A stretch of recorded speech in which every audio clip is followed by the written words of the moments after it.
বন্ধুরা, যদি আপনারা যে কোনো ফটো থেকে ব্যাকগ্রাউন্ড রিমুভ করতে চান, খুব সহজে এক ক্লিকে আপনারা কীভাবে ব্যাকগ্রাউন্ড রিমুভ করতে পারবেন সেটা আজকের ভিডিওতে দেখাবো। ভিডিওটি কন্টিনিউ করতে থাকুন। প্রথমে আপনারা একটি অ্যাপ্লিকেশন ডাউনলোড করে নেবেন, সেটা হচ্ছে remove.bd।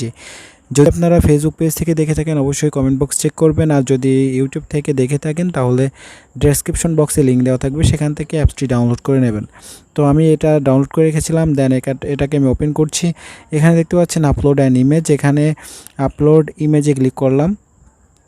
দেন আমি যে কোনো একটি ফটো সিলেক্ট করব যেটা ব্যাকগ্রাউন্ড আমি রিমুভ করতে চাচ্ছি। আমি যদি এখান থেকে একটি ফটো সিলেক্ট করে দেই তাহলে দেখতে পারবেন এটা খুব সহজে ব্যাকগ্রাউন্ড রিমুভ হয়ে যাবে 5 সেকেন্ডের মধ্যে।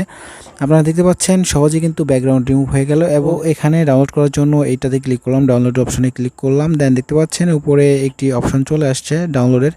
তো এখানে দেখতে পাচ্ছেন ডাউনলোড অলরেডি হয়ে গেছে। আপনারা সহজেই কিন্তু যে কোনো ফটোর ব্যাকগ্রাউন্ড এক ক্লিকে ডাউনলোড করে নিতে পারবেন।